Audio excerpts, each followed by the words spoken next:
খুনি হাসিনার আমলে এদেশের প্রশাসন আলেম ওলামা দাড়ি টুপিওয়ালাদের সাথে যে আচরণ করেছে, বর্তমান সেম আচরণ খুনি হাসিনার পুলিশদের সেই আচরণ আবার আপন রূপে ফিরে এসেছে। একজন আলেম আতাউর রহমান বিক্রমপুরী, খুব বলিষ্ঠ কণ্ঠস্বর, সত্যন্যায়ের পথিক, বিরুদ্ধে বজ্র কণ্ঠ, প্রতিবাদমুখী একজন আলেম মাহফিল থেকে ধরে নিয়ে গেছে। এখন তার নামে কোনো মামলা নাই, তার নামে কোনো ওয়ারেন্ট নাই, কি দিয়ে দেখাবে? বলে স্বরাষ্ট্র মন্ত্রণালয় থেকে তার ব্যাপারে চিঠি ইস্যু করা হয়েছে, নিরাপত্তার স্বার্থে 54 ধারায় তাকে 3 মাস আটক করে রাখা হবে। নাউজুবিল্লাহ পড়েন। জুলাই পরবর্তী বাংলাদেশের প্রশাসনের আচরণ, স্বরাষ্ট্র মন্ত্রণালয় থেকে নাকি কাগজ গেছে গাজীপুর পুলিশের কাছে, স্বরাষ্ট্র মন্ত্রণালয় থেকে এই অধ্যাদেশ জারি করা হয়েছে যে আতাউর রহমান বিক্রমপুরী একজন হুজুর, তাকে আটকাতে হবে, তার বিরুদ্ধে কোনো মামলা নাই, ওয়ারেন্ট নাই, কিচ্ছু নাই, কিন্তু নিরাপত্তাজনিত কারণে 54 ধারাটাই হচ্ছে একটা কালো আইন। আপনার যাকে দেখতে ভাল লাগে না, মন চাইছে অ্যারেস্ট করে আপনি আটকায় রাখবেন। এটা কি ইনসাফ না জুলুম? আরো যদি বলেন ইনসাফ না জুলুম? যেখানে আসামিরাই গ্রেফতার হয় না, খুন করে মানুষ পালায় বেড়ায়, সেই দেশে 54 ধারায় লোক গ্রেফতার করে। আমার বুঝে আসে না এই জালেমদের পরিণতি কি হওয়া উচিত। এই জালেমের এই জুলমের পরিণতি কত ভয়ঙ্কর হবে এই জালেমরা কল্পনা করতে পারবে না। ঠিক না? বেরিয়ে যদি বলেন সেই দিকে রওনা হয়েছে। অবাক হয়ে যায় বাংলাদেশের আইন, প্রশাসন, বিচার ব্যবস্থা, এই জুলমের শেষ কোথায়? মহান আল্লাহ পাক যেন আমাদেরকে একটা ইনসাফ ভিত্তিক রাষ্ট্র গঠন করার তৌফিক দান করেন। অনেকেই ভয়ে কথা বলে না, চুপচাপ থাকে। আপনি কয়দিন ভয় পাবেন? কয়দিন ভয় পেতে পেতে এই ভয়ে গোটা জাতিকে ধ্বংসের দ্বার প্রান্তে পৌঁছায় দেবে। বেশি ভয় পাবেন, গোটা জাতি হয়ে যাবে গোলাম, মাথা চারা দিয়ে দাঁড়াতে পারবেন না, কথাই বলতে পারবেন না। সুতরাং দাসত্বের শৃঙ্খলে আবদ্ধ হওয়ার আগেই যারা এই রাষ্ট্রের শত্রু, দেশের শত্রু, সার্বভৌমত্বের শত্রু যারা, সাম্রাজ্যবাদী যারা, এদের গুড়া আগেই কেটে ফেলতে হবে সাহসিকতার সাথে। তা না হলে আবার গোলাম বানায় ফেলবে। ওই ফিলিস্তিনের সাথে ইসরায়েল যা করছে, রাখাইন রাজ্যের উপরে মিয়ানমার সরকার যা করছে, উইঘুরের উপরে চায়না যা করছে, কাশ্মীরের উপরে ভারত যা করছে, যদি আমরা শক্তিশালী না হয়, আমাদের ঈমান যদি মজবুত না হয়, আমাদের পার্শ্ববর্তী দেশ ভারত তারা কিন্তু আমাদেরকে উইঘুরের রাখাইন রাজ্যের মুসলমানদের উপর নির্যাতন করে আমাদেরকে শেষ করে দেবে। গতকাল পত্রিকার মধ্যে পেয়েছেন না, একজন মুসলিম শিক্ষককে প্রকাশ্য দিবালোকে সেখানে খুন করা হয়েছে ইন্ডিয়াতে। এটা নিয়ে আমাদের দেশের বাম্বু সুশীলদের কোনো আওয়াজ নাই। মুসলমানকে খুন করলে কোনো অসুবিধা নাই, কিন্তু হিন্দুর বিরুদ্ধে ষড়যন্ত্র করে দেখবেন বাংলাদেশে প্রথম আলোর বিশিষ্ট বুদ্ধিজীবীরা সব মানববন্ধন নিয়ে দাঁড়াই যাবে। ঠিক না? বেরিয়ে বলেন দাঁড়াই যাবে। মানে এদের আবেগ অনুভূতি সব হচ্ছে মুসলমানদের বিরুদ্ধে। ঠিক না? বেরিয়ে বলেন। এই পত্রিকা অফিসটা জ্বালায় দেওয়া হয়েছে। আমরা ভাঙচুর, অগ্নি সংযোগে বিশ্বাস করি না, সমর্থন করি না, এটা অন্যায়। পত্রিকা অফিস জ্বালিয়ে দিয়ে তো আপনি এদের মিশন বন্ধ করতে পারবেন না। কি পারবেন? এই বিল্ডিং এর কোনো দোষ আছে? স্ট্রাকচারে কোনো দোষ আছে? এগুলো কোনো অপরাধ নেই, কিন্তু আপনি এদেরকে তো শাস্তি পাওয়ার যোগ্য না। বিল্ডিং যে শাস্তি পাওয়ার যোগ্য তাকে তো শাস্তি দিতে পারেন নাই, তারে তো ক্ষুধা বানায় রাখছেন। ঠিক না? ঠিক। যারা এগুলো পরিচালনা করে, দাড়ি টুপিওয়ালা লোকদেরকে জঙ্গি বানায়, নাটক সাজায়। ওই ডেইলি স্টার পত্রিকায় নাকি উসমান হাদিস জানাজার পরের দিন রিপোর্ট করেছে জানাজায় শত শত মানুষের ভিড় নেমেছে। কত মানুষ? কত মানুষ? আসলে কি শত শত মানুষ? কথা বুঝতে পেরেছেন তো? পক্ষান্তরা শাহবাগে 6 জন গাঁজাখোর নিয়ে মিছিল করলে পরের দিন পত্রিকায় আসে বিশাল জনসভা হয়েছে। ঠিক না? এই আচরণের কারণেই তো এদের প্রতি ক্ষোভ তৈরি হয়েছে। আমরা তো কোনো সংবাদকর্মী কিংবা সংবাদ মাধ্যমের বিরুদ্ধে বলি না, স্বাধীনতা থাকা উচিত। প্রত্যেকটা সংবাদ মাধ্যম তাদের স্বকীয়তা নিয়ে রাষ্ট্রের কথা বলুক, দেশের কথা বলুক, জুলমের বিরুদ্ধে কথা বলুক, সে প্রথম আলো হোক, ডেইলি স্টার হোক, এদের প্রতি আমাদের তো ক্ষোভ নাই। ক্ষোভের জায়গাটাও এখানে। ওরা যে মিথ্যা ন্যারেটিভ তৈরি করে আমরা সেই ন্যারেটিভে বিশ্বাস নই, ঠিক কিনা বলেন? কিন্তু বিল্ডিং ভাঙা গেলে আমরা সমর্থন করি না, এই উগ্রতাকে ইসলামও সাপোর্ট করে না। কিন্তু যারা এই অন্যায়গুলো করে তাদের অন্যায়কে তো আমরা সমর্থন দিতে পারি না। উচিত এই প্রথম আলো ডেইলি স্টারের বিগত জীবনে তারা যে সমস্ত নিরীহ নিরাপরাধ আলেমদেরকে জঙ্গি বানিয়ে নাটক সাজিয়ে পত্র পত্রিকায় প্রচার করেছে, গোটা জাতির কাছে কান ধরে নিঃশর্ত ক্ষমা চাওয়া উচিত। তারা বলে না, এদেশের সুশীল বাম রামরা বলে এটা স্বাধীনতার উপর হস্তক্ষেপ। ও আপনারা প্রথম আলো বন্ধ করে দিলেন, বন্ধ করে এটা হয় স্বাধীনতার উপর হস্তক্ষেপ। তো ইলিয়াস হুসাইনের সংবাদ মাধ্যম বন্ধ করলেন কেন? কথা বলেন, আপনারা বলেন। বাংলা এডিশন বন্ধ করলেন কেন? লাইসেন্স বাতিল করলেন কেন? এর ফেসবুক বাংলাদেশে নিষিদ্ধ করলেন কেন? এরও তো বাক স্বাধীনতা আছে। আপনার যদি আল্লাহরে গালি দেওয়ার বাক স্বাধীনতা থাকে, তাহলে আপনার এই রাষ্ট্রের শত্রুদের বিরুদ্ধে কথা বলার বাক স্বাধীনতা ইলিয়াসের নাই? ওটা বন্ধ করলেন কেন? পেশি শক্তি খাটাচ্ছেন, ক্ষমতা দেখাচ্ছেন। ক্ষমতা কিন্তু স্বৈরাচারী হাসিনাও দেখিয়েছিল, ঠিক না ঠিক? সুতরাং তার কাছ থেকে শিক্ষা গ্রহণ করেন। ইলিয়াস হুসাইনের কণ্ঠকে আপনারা বন্ধ করতে চান? ইলিয়াস হুসাইন বাংলাদেশে মাজলুম, এই রাষ্ট্রের মাজলুম জনগণের পক্ষে যে অবদান রেখেছে, তার অবদানকে অস্বীকার করতে পারবেন? ধরেন সে আমাদের বাংলাদেশের যিনি প্রধান উপদেষ্টা, তার ব্যাপারে কিছু বিশুদ্ধার করেছেন, শুধু গালমন্দ করেছেন, এরপরে কিছু আপনার উপদেষ্টাদেরকে গালমন্দ করেছেন। বেফাস মন্তব্য আমরা কারোরটাই সমর্থন করি না। তবে তার ব্যাপারে এরকম হতে পারতো যে তিনি কাজটা যে করেছেন আমরা তীব্র নিন্দা জানাচ্ছি, ভাষার সৌন্দর্য থাকা উচিত, ঠিক না বেঠিক বলেন? গালিগালাজ এটা কোনো দর্শন নয়, এটা কোনো আদর্শ নয়। আপনি এইভাবে একটা বিজ্ঞাপন দেন, এভাবে একটা বার্তা দেন যে আমরা এই ধরনের বক্তব্য, এই ধরনের প্রতিবাদকে একটা সুশীল সমাজ কখনো গ্রহণ করতে পারে না। এটা সুশীলতা নয়। আপনি এইভাবে প্রতিবাদ করতে পারতেন, কিন্তু আপনি রাস্তাটাই বন্ধ করে দিলেন। রাস্তা বন্ধ করে দেওয়া তো শেখ হাসিনার আলামত, ঠিক না বলেন? আপনারা 1 বছরেই হাসিনা হয়ে গেলেন, আর হাসিনা 16 বছরে হাসিনা হয়েছে। হাসিনা কত বছরে হাসিনা হয়েছে? 16 বছর। আপনার 1 বছর হয়েছে, তো আপনি হাসিনার চেয়ে উৎকৃষ্ট হন না, আপনি হাসিনার চেয়ে নিকৃষ্ট হয়েছেন। ইতিহাসে আপনাদের নামটাও লেখা থাকবে, টেনশন নিয়েন না। ইতিহাস কাউকে ক্ষমা করে না। আপনারা বাংলাদেশের কুখ্যাত উসমান হাদির খুনিদেরকে গ্রেফতার করতে পারেন না, তার একটা লুমও ছিঁড়তে পারেন না, কিন্তু আপনারা নিরীহ আলেমদেরকে গ্রেফতার করেন। এই বিচারও ইনশাল্লাহ বাংলাদেশে একদিন হবে। আল্লাহ পাক সেই পর্যন্ত আমাদের সকলকে নেক হায়াত দারাজ করুন, আমাদেরকে ঐক্যবদ্ধ থাকার তৌফিক দান করুন। জুলম এবং শোষণের বিরুদ্ধে আমরা বজ্রকণ্ঠ ছিলাম, আসি, ভবিষ্যতেও থাকবো। আমরা নমনীয় হব না, হকের পথ থেকে এক চুল পিছপা হব না। আপনারা রাজি আছেন কিনা? ইনশাআল্লাহ। আল্লাহ কবুল করেন, জোরে কোন আমিন। আল্লাহর হাবিব সাল্লাল্লাহু আলাইহি সাল্লাম বলেছেন, ইন্নামা আনা বুইসতু মুআল্লিমান, নিশ্চয় আমি প্রেরিত হয়েছি শিক্ষক রূপে। আপনারা জানেন নবুয়তের ইজহার হয়েছে 40 বছর বয়সে। এই 40 বছর বয়স পর্যন্ত আল্লাহর নবী রাহমাতুল লিল আলামিন কোনো মানুষের ছাত্রত্ব গ্রহণ করেননি। আন-নবিয়ুল উম্মিয়ুল আমিন, উম্মি নবী। কি নবী? উম্মি নবী, যিনি লেখাপড়া করা জানতেন না, কিন্তু জ্ঞান এবং হিকমা এবং প্রজ্ঞা এবং বুদ্ধিমত্তায় গোটা পৃথিবীর মধ্যে মানব জাতির জন্য আইডল এবং আইকন ছিলেন জন্মগতভাবে। সুবহানাল্লাহ বলেন। নবুয়তের ইজহার হওয়ার পর থেকে তো দায়িত্ব বেড়েছে, কিন্তু মানবিক মূল্যবোধ, ব্যক্তিত্ব, সামাজিকতা, উৎকৃষ্ট আচরণ, মুআমালাত, মুআশারাত শিশুকাল থেকেই ব্যতিক্রম ছিল।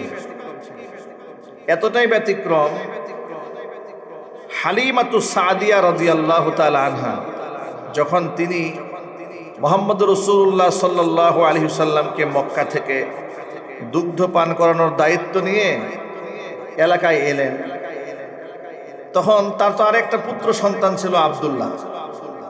হালিমাতু সাদিয়া রাদিয়াল্লাহু তাআলা আনহা সন্তান ছিল তো আব্দুল্লাহ, কারণ ছেলে না থাকলে বুকে দুধ আসবে করতে।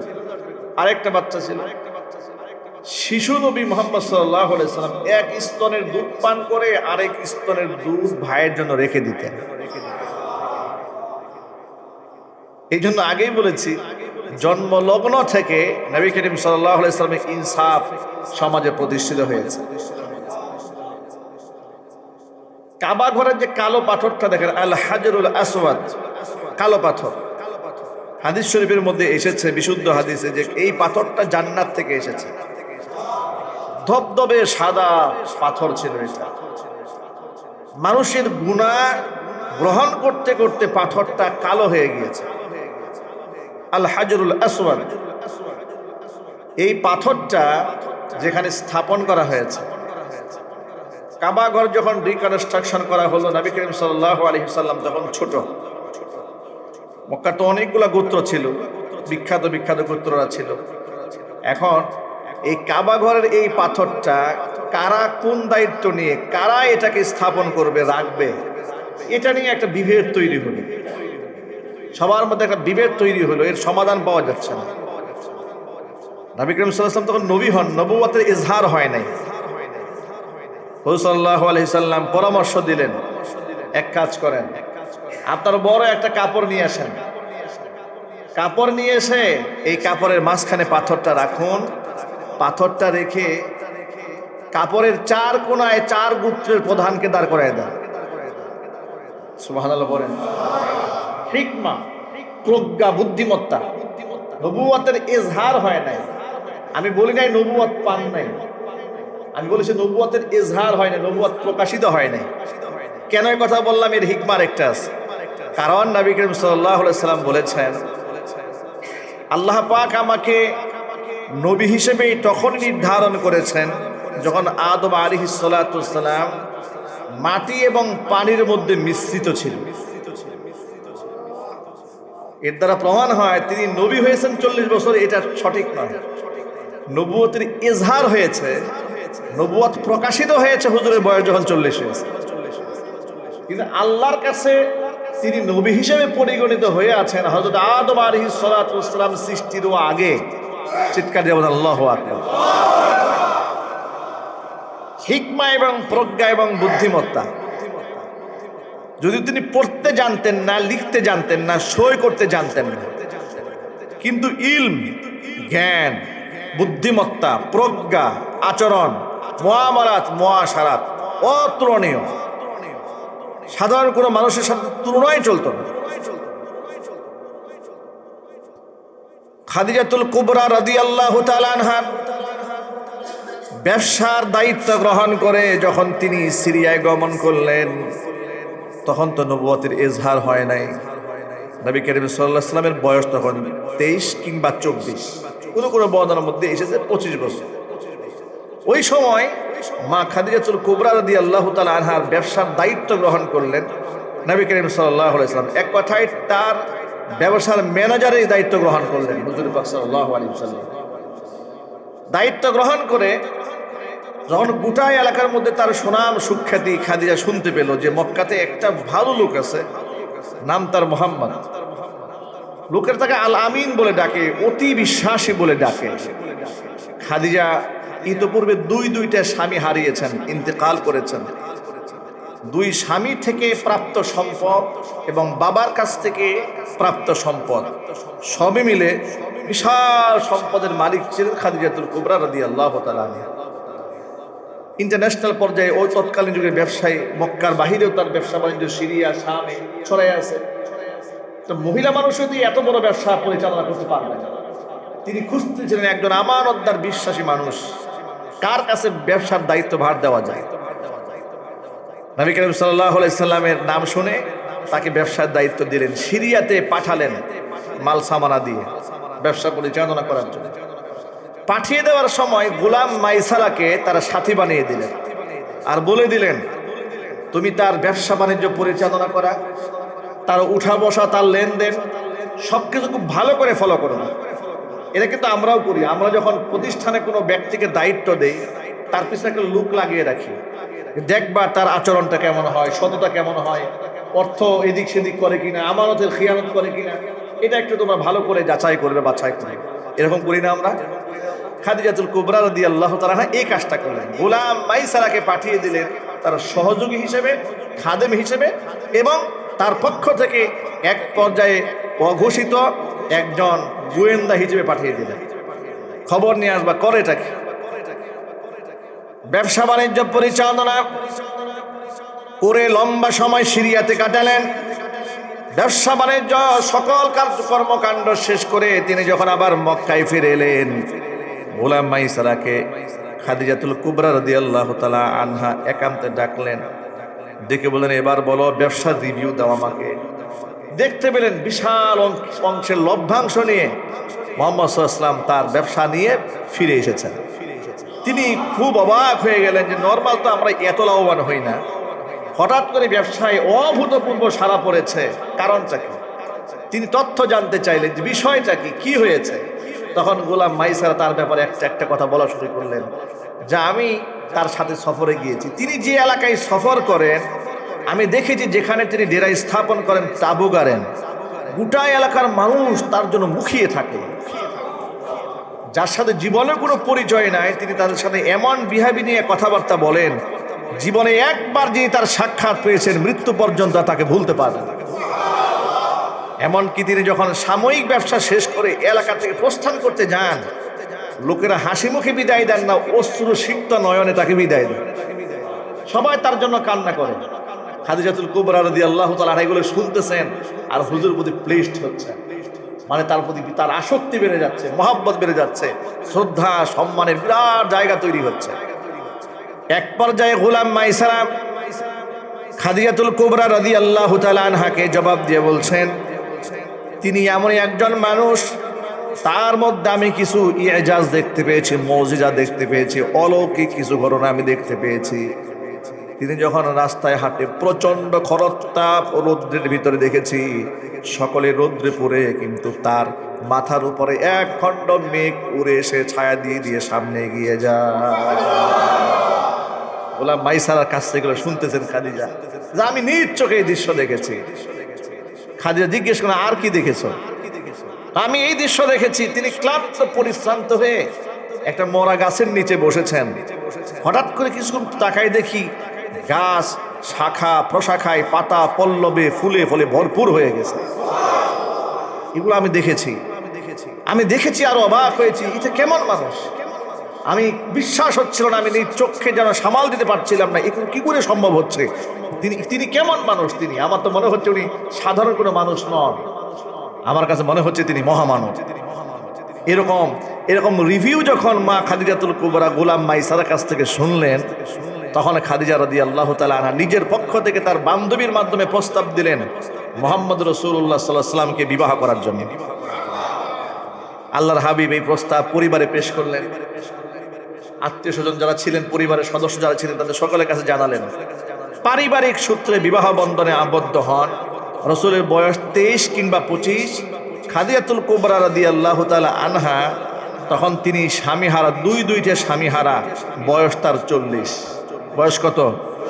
40। 15 বছরের ব্যবধান মা খাদিজাতুল কুবরার সাথে নবী করিম সাল্লাল্লাহু আলাইহি সাল্লাম। এই যে 40টা বছর মা খাদিজাতুল কুবরা রাদিয়াল্লাহু তাআলা আনহার সাথে 15 বছর বিবাহের সংসার হয়ে গেল। তখনও তিনি তো নবুয়তের ইজহার হন নাই, নবী হিসেবে তো প্রতিষ্ঠিত নন, কিন্তু আচরণে, মুআমালাতে, মুআশারাতে, ব্যবহারে কতটা অনন্য সাধারণ হয়েছেন। ছোট্ট একটা এক্সাম্পল শুনেন। এগুলা কেন বলছি, এটার কারণ আবার শুরুতে যাব। আল্লাহর হাবিব সাল্লাল্লাহু আলাইহি ওয়াসাল্লাম ধ্যানমগ্ন হয়ে হেরা গুহায় যখন সময় কাটাতেন, কোনো এক রাতে খাদিজাতুল কুবরা রাদিয়াল্লাহু তাআলা আনহার কাছে তিনি দৌড়ে এলেন। এসে খাদিজাকে বলছেন, খাদিজা জাম্মিলুনি কদ খাশিতু আলা নাফসি। খাদিজা, আমাকে তুমি কম্বল দিয়ে পেঁচায় নাও, আমি তো নিজের উপর শঙ্কা হচ্ছে, আমি কি বেঁচে থাকবো না মরেই যাব আমি? আমার এত ভয় হচ্ছে কেন? আমার শরীর প্রকম্পিত হচ্ছে। খাদিজাতুল কুবরা রাদিয়াল্লাহু তাআলা আনহা কম্বল দিয়ে পেঁচাই দিলেন। কারণ জিজ্ঞেস করলেন, কি হয়েছে আপনার? ঘটনার বিবরণ খুলে বললেন। তিনি বলেন, হেরা গুহার মধ্যে ধ্যানমগ্ন ছিলাম, হঠাৎ করে আমার এক ব্যক্তির আগমন ঘটল। ব্যক্তি এসে আমাকে বলছে, ইকরা, আপনি পড়ুন। আমি বললাম মা আনা বিকারি, আমি পড়তে জানি না। আবার বললেন আপনি পড়ুন, আমি বললাম পড়তে জানি না। তৃতীয়বার আবার বললেন পড়ুন, আমি বললাম আমি পড়তে জানি না। এবার তিনি আমাকে বুকের সাথে জড়ায় ধরে বুক দিয়ে জোরে জোরে চাপ দিলেন। সিনার সাথে সিনাটা মিলায়ে এত জোরে আমাকে চাপ দিয়েছেন যে আমি ব্যথাও পেয়েছি অনেক। এরপর থেকে আমার সিনার সাথে তার সিনা যখন লেগে গেল, এরপরে তিনি আমাকে বললেন ইকরা বিসমি রাব্বিকাল্লাযী খালাক খালাকাল ইনসানা মিন আলাক ইকরা ওয়া রাব্বুকাল আকরামুল্লাযী আল্লামা বিল কলম আল্লামাল ইনসানা মা লাম ইয়ালাম। এই 5টি আয়াত তিলাওয়াত করতে বললেন। যখন চতুর্থবারে বুকের সাথে চাপ দিলেন, নবীর জবান থেকে 5টা আয়াত বের হয়ে গেল। সিনা থেকে সিনা ইলিম এসেছে। এখন রাসূল যে তিলাওয়াত করলেন আয়াতগুলো কিভাবে পড়লেন, কোন মুফাসসিররা বর্ণনা করেছেন যে তার সামনে আয়াতগুলো তুলে ধরা হয়েছে ফলকে, তিনি দেখে দেখে তিলাওয়াত করেছেন। আল্লাহু আকবার। এবার তিনি এই 5টি আয়াত তিলাওয়াত করে খাদিজাতুল কুবরা রাদিয়াল্লাহু তাআলা আনহার ঘরে এসেছেন। খুব ভয়ে ভয়ে এসেছেন, শরীর কাঁপতেছে, কারণ যে লোকটা এসেছে তিনি পরিচয় দেন নাই, কিছুই বলেন নাই যে কেন এসেছেন, শুধু এসে বলেন আপনি পড়েন। তিনি বলেন আমি পড়তে জানি না। এই যে আমি পড়তে জানি না মানে তিনি তো ছাত্রত্ব গ্রহণ করেননি, লেখাপড়া শিখেননি, পড়তে তিনি জানেন না। এলেন, অস্থির হলেন, হয়রান হলেন, পেরেশান হলেন, শঙ্কিত হলেন। খাদিজাতুল কুবরা রাদিয়াল্লাহু তাআলা কি বললেন?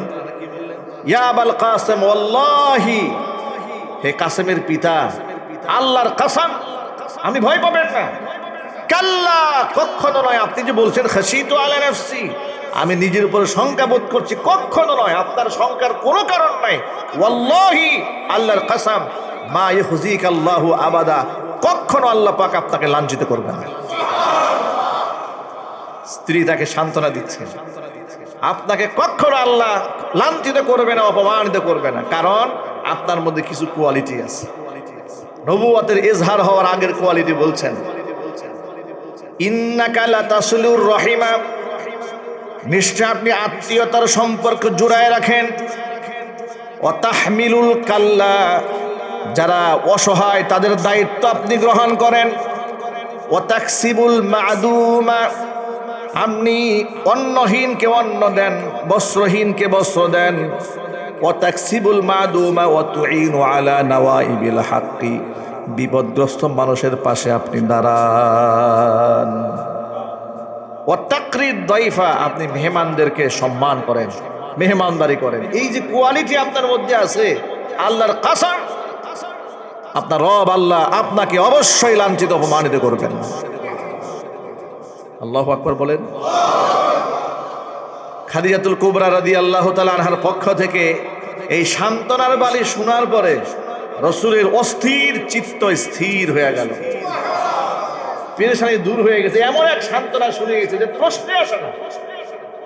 এরা হচ্ছে মা বোনদের জন্য বিরাট শিক্ষা। স্বামী পেরেশান হতে পারে, বাহিরে থেকে যে কোনো অস্থিরতা নিয়ে বাড়ি ফিরতে পারে, তখন সেই অস্থিরতার মধ্যে স্ত্রী যদি বলে আগেই বলছিলাম না কাজটা ঠিক হয় নাই, উচিত কাম হয়েছে, তাহলে কি হবে বলেন তো আপনারা? আগুন কি নিববে না জ্বলবে আরো ভালো করে? আরো ভালো করে জ্বলবে। এটা স্ত্রীদের শান নয়। এই জন্য আমি সবসময় আমার ওয়াজ মাহফিলে বলি যে মায়েরা বোনেরা সবসময় খাদিজাতুল কুবরা রাদিয়াল্লাহু তাআলা আনহার জীবনী ফলো করবেন। স্বামীর সাথে বিহেভিয়ারটা কেমন ছিল, আচরণটা কেমন ছিল, মুআমালাতটা কিরকম ছিল, এটা যদি আমার মা বোনরা ফলো করেন তাহলে সংসারের মধ্যে জান্নাতের সুখ পাবেন। কিন্তু দুঃখজনক বাস্তবতা, আমাদের দেশে মানুষের সামনে স্ট্যাবলিশ মা খাদিজাতুল কুবরাকে করা হয় না। উম্মার কাছে নারী জাতির অগ্রদূত হিসেবে উপস্থাপন করা হচ্ছে নাস্তিকদেরকে, বেঈমানদেরকে, মুনাফিকদেরকে। ওই যে কয়েকদিন আগে বেগম রুকিয়াকে নিয়ে কত ক্যাম্পেইন চললো বাংলাদেশে, প্রধান উপদেষ্টা তো বলেই ফেললেন আমি বেগম রুকিয়া, উনি নাকি বেগম রুকিয়া। নাউজুবিল্লাহ পড়েন। অথচ যেই বেগম রুকিয়া কোরআন সম্পর্কে, রাসূল সাল্লাল্লাহু আলাইহি ওয়াসাল্লাম সম্পর্কে, নবীগণ সম্পর্কে বলেছেন ধান্দাবাজ, পর্দার বিধানকে বলেছে এগুলো পর্দা পুষিতে না, এগুলো বন্দিশালা, মহিলাদেরকে আটকায় রাখার ষড়যন্ত্র।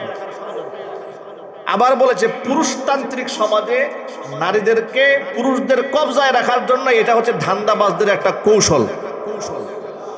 এগুলা হচ্ছে তার বাণী। তিনি নাকি নারী জাতির অগ্রগতির দূত। অগ্রগতির দূত হচ্ছে উম্মুল মুমিনিন মা খাদিজাতুল কুবরা রাদিয়াল্লাহু তাআলা। ঠিক কিনা বলেন?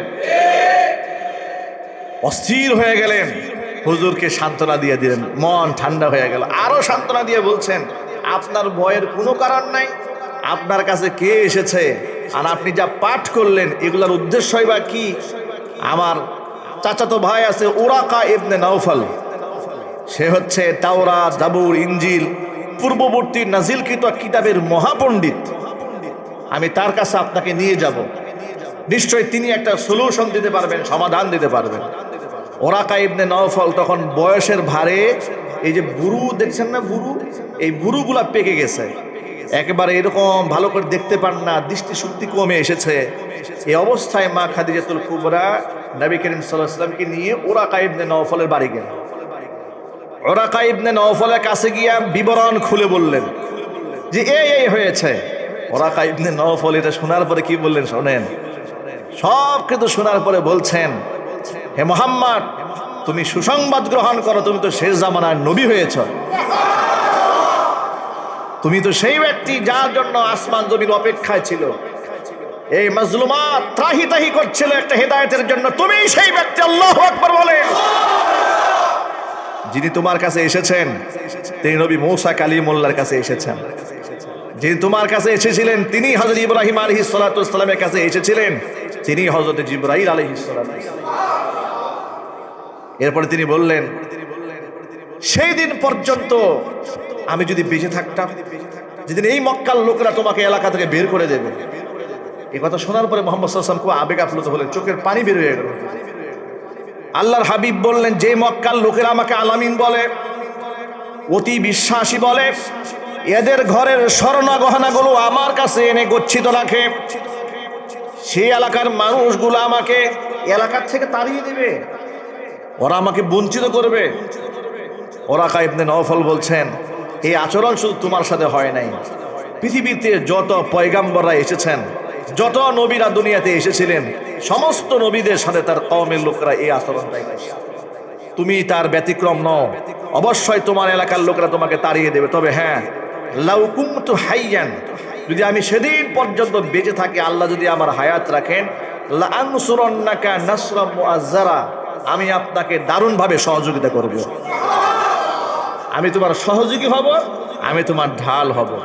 কোরআন মাজিদ আল্লাহ পাক বলেছেন ইতিহাস, আল্লাহ পাক বলেন, ওয়ামা ইয়াতিহিম মির রাসূলিন ইল্লা কানু বিহি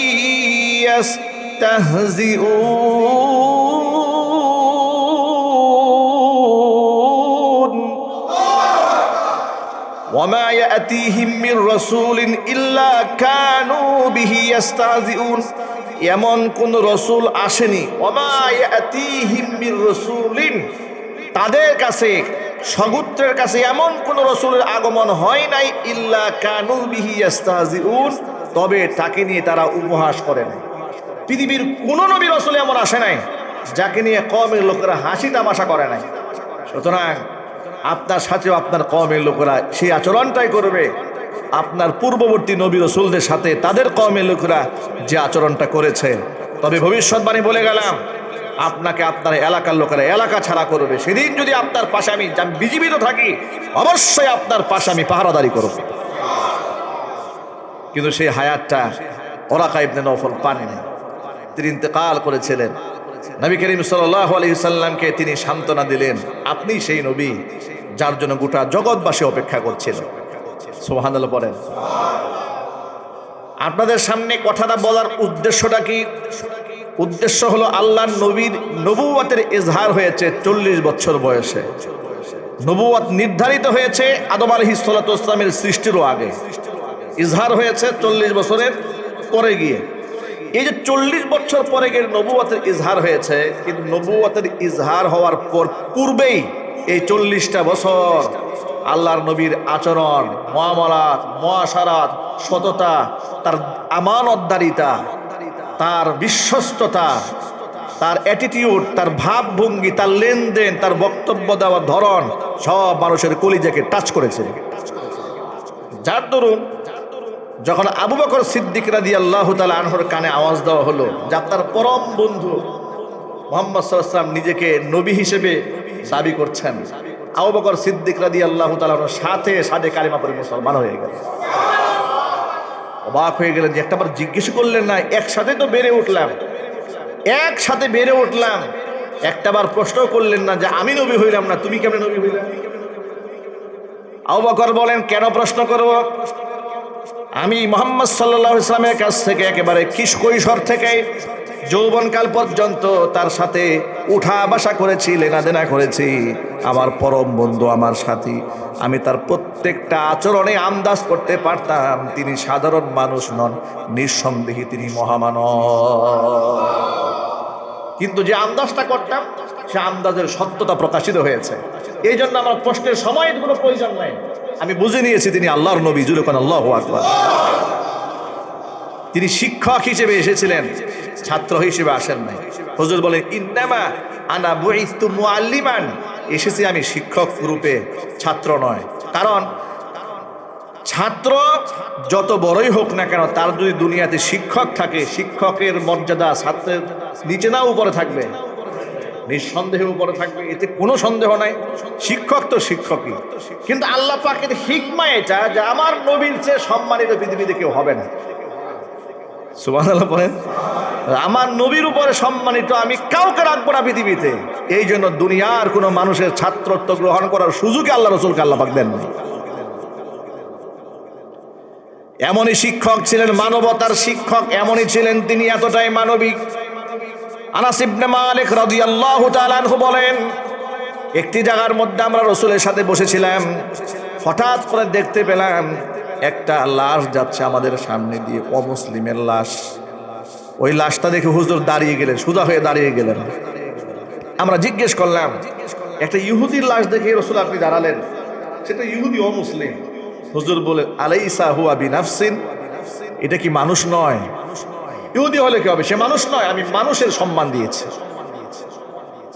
মানবতার শিক্ষক জারির ইবনে আব্দুল্লাহ আল বাজালি রাদিয়াল্লাহু তাআলা আনহু, ইয়ামানের এক গোত্র প্রধান।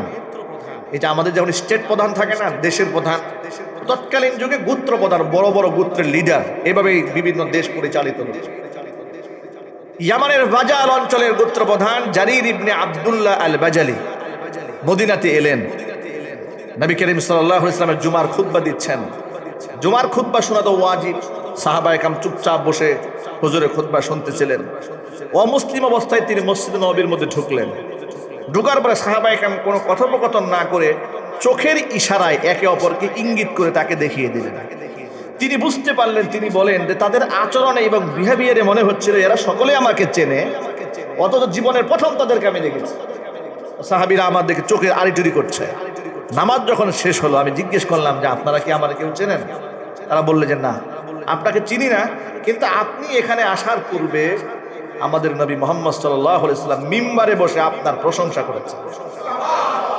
আপনার ভদ্রতার ব্যাপারে, আপনার শারাফতের ব্যাপারে, আপনার দূরদৃষ্টির ব্যাপারে তিনি প্রশংসা করেছেন। জারির ইবনে আব্দুল্লাহ আল বাজালি বলেন, রাসূলের প্রতি আমার মনটা একবার দুর্বল হয়ে গেল। যার সাথে আমার কোনো লেনা দেনা নাই, তিনি আমার প্রশংসা করেছেন। কত বড় মনের মানুষ তিনি। আমার তার প্রতি একটা সফট কর্নার তৈরি হলো, আমার একটা মোহাব্বত তৈরি হলো। আমি তার সান্নিধ্যে গেলাম, যাওয়ার পরে তিনি আমাকে তাওহীদের দাওয়াত দিলেন, এক আল্লাহর কথা বললেন। আমি আর পিছ ফিরে তাকালাম না, সাথে সাথে কালিমা পড়ে মুসলমান হয়ে গেলাম। মানবতার শিক্ষক, আদর্শ নবী, আমাদের শিক্ষক, তামাম জগৎবাসীর শিক্ষক নবীনা মুহাম্মদ রাসূলুল্লাহ সাল্লাল্লাহু আলাইহি ওয়াসাল্লাম। এমনই বিনয়ী মানুষ। এই জারির ইবনে আব্দুল্লাহ আল বাজালি বলেন, তাফসিরে তাবারির বর্ণনার মধ্যে এসেছে, তিনি একটা মজলিসের মধ্যে উপস্থিত হলেন, যেখানে সাহাবায়ে কেরাম আগে থেকে উপস্থিত হয়ে জায়গা দখল করে বসেছিলেন। জারির ইবনে আব্দুল্লাহ আল বাজালি সেখানে গিয়ে হাজির হলেন। পিছনে দাঁড়িয়ে রইলেন, বসার জায়গা নাই। নবী মুহাম্মদ রাসূলুল্লাহ সাল্লাল্লাহু আলাইহি সাল্লাম দূর থেকে দেখলেন জারির দাঁড়ায় আছে। জারিরকে দেখে জিজ্ঞেস করলেন, জারির তুমি বসতে পারো না, জায়গা পাওনি? বলে না, আমি জায়গা পাইনি। নবী করিম সাল্লাল্লাহু আলাইহি সাল্লামের গায়ের উপর একটা চাদর ছিল, চাদরটা নিজের শরীর থেকে খুলে নিয়ে ঢিল মারলেন জারিরের দিকে। জারিরের দিকে চাদর নিক্ষেপ করে বলছেন, জারির ইজলিস আলা হাদা, তুমি চাদরের উপরে বসো। জারির ইবনে আব্দুল্লাহ আল বাজালি হুজুরে দেওয়া চাদরখানা হাতের মধ্যে নিয়ে, মুখের মধ্যে নিয়ে, চোখের মধ্যে নিয়ে চুমা খেয়ে থাকলেন আর বলতে লাগলেন, আকরামাকাল্লাহু ইয়া রাসূলুল্লাহ কামা আকরামতানি ওয়া আ'আযাকাল্লাহু ইয়া রাসূলুল্লাহ কামা আ'আযাস্তানি। হে আল্লাহর রাসূল, আল্লাহ আপনার সম্মান আরো অনেক বাড়াই দিক। আমার মতো একটা আদনা মানুষের জন্য আপনার গায়ের চাদর খুলে দিয়েছেন আপনি। আল্লাহু আকবার বলেন। গায়ে চাদর দিয়ে দিয়েছেন আমাকে বসার জন্য। আপনার চাদরের মতো মানুষ বসতে পারে? হুজুরের দেওয়া চাদরখানা নিয়ে তিনি চুমা খাওয়া শুরু করলেন। ঠোঁটে লাগান, চোখে লাগান, মুখে লাগান, আনন্দে উচ্ছ্বসিত হয়ে গেলেন জারির ইবনে আব্দুল্লাহ আল বাজালি রাদিয়াল্লাহু তাআলা। এই ছিল মুহাম্মদ রাসূলুল্লাহ সাল্লাল্লাহু আলাইহি ওয়াসাল্লামের আখলাক। কোরআন এর জন্য বলে, লাকাদ কানা লাকুম ফি রাসূলিল্লাহি উসওয়াতুন হাসানা, আমার রাসূলের মধ্যে তোমাদের জন্য রেখে দিয়েছেন উত্তম আদর্শ। কোথায় সে আদর্শ? আজকে পৃথিবীর উম্মতে মুসলিমার আচরণ, আখলাক, তবিয়ত কত নিকৃষ্ট হয়েছে তাকে দেখো। আমাদের সমাজপতি, আমাদের লিডার যারা, আমাদের নেতা যারা, তাদের আচরণ কতটা নিকৃষ্ট হয়েছে। তারা কত চরম মেজাজি মানুষ। তারা সাধারণ কোনো মানুষ সমাজের লিডারদের কাছে মিশতে পারে না, ঘেঁষতে পারে না, যেতে পারে না, যাবে দূরে তাদেরকে দেখলে ভয় পায়। তারা মনে করে নিঃসন্দেহে এর কাছে গেলে আমার একটা ক্ষতি করবে, আমার কোনো উপকার করবে না। ঠিক না ভাই? যদি বলেন আমরা ভয় এবং ত্রাসের নেতা হয়েছে, আমরা মুহাম্মদ সাল্লাল্লাহু আলাইহি ওয়াসাল্লামের আদর্শের নেতা হতে পারি নাই। এটা আমাদের ব্যর্থতা, এটা আমাদের জন্য লজ্জা। একদিক থেকে আল্লাহর নবী এতটা নরম, অন্য দিক থেকে আবার কুফফার, ইসলামের শত্রু যারা, তাদের বিরুদ্ধে বজ্র কঠিন। কোরআন বলেছে, মুহাম্মাদুর রাসূলুল্লাহ ওয়াল্লাযীনা মাআহু আশিদ্দাউ আলাল কুফফারি রুহামাউ বাইনাহুম تراهم ركعا سجدا يبتغون فضلا من الله ورضوانا هم في وجوههم من أثر السجود। আল্লাহ পাক বলছেন, মুহাম্মাদুর রাসূলুল্লাহ, মুহাম্মদ আমি আল্লাহ রসুল, ওয়াল্লাযীনা মাহু এক কথায় আমার রসুল মুহাম্মদ সাল্লাল্লাহু আলাইহি সাল্লাম, এবং ওয়াল্লাযীনা মাহু আশিদ্দাউ, এবং তার সাথে সাহাবী যারা আছে ইমানদার, তাদের আখলাকটা কেমন, চরিত্র কেমন। আশিদ্দাউ আলাল কুফফারি রুহামাউ বাইনাহুম, এক মুসলমান অপর মুসলমানের প্রতি এতটাই সৌহার্দ্য, এতটাই মহব্বত, ভালোবাসা, একেবারে একে অপরের জন্য নমনীয়। পক্ষান্তরে আশিদ্দা ও আদাল কুফফার, ইসলামের শত্রু কাফের যারা, তাদের বিরুদ্ধে তারা বড় বজ্রকণ্ঠ। ইসলামের শত্রুদের সাথে নমনীয় নয়। সাধারণ অমুসলিম আর ইসলামের শত্রু কি এক জিনিস? যদি বলেন, এক হচ্ছে সাধারণ অমুসলিম, আপনি তার সাথে নমনীয় হবেন, তার সাথে ভালো আচরণ করবেন, তাকে ভালোবাসবেন, মহব্বত করবেন, এতে ইসলাম কোনো আপত্তি করে নাই, ইনসাফ করবেন তার সাথে। কিন্তু ইসলামকে আঘাত করে, ঘায়েল করে, শত্রুতামি করে, ইসলামের কৃষ্টি কালচার নিয়ে তামাশা করে, তাদের ব্যাপারে ইসলাম নমনীয় হতে বলে নাই, তাদের ব্যাপারে ইসলাম কঠোর হতে বলেছে। ঠিক না ভাই? যেগুলো বলেন, ইসলামে নমনীয়তাও আছে, কঠোরতাও আছে। কিন্তু আমাদের বাংলাদেশে দেখবেন সুফিজম বা সুফিজম বলে আমাদের বাংলাদেশে কিছু লোকেরা প্রচার করে ইসলামে কোনো আপনার চরম পন্থা নাই, ইসলামে শুধুই মহব্বত, শুধুই ভালোবাসা, শুধুই উদারতা। না, শুধু উদারতা না, সকল ক্ষেত্রে উদারতা নয়। সকল ক্ষেত্রেই যদি উদারতা হতো, তাহলে জিহাদের ময়দানে নবী করিম সাল্লাল্লাহু আলাইহি ওয়াসাল্লাম 27টা যুদ্ধের সেনাপতি কেন হলেন? এই কঠোরতা আল্লাহ নবী সাল্লাল্লাহু আলাইহি ওয়াসাল্লাম কেন আরোপ করলেন? এবং উদারতা কার জন্য? আপনি যদি সকল ক্ষেত্রে উদার হন, তাহলে তো খুনিকে মাফ করে দিতে হবে।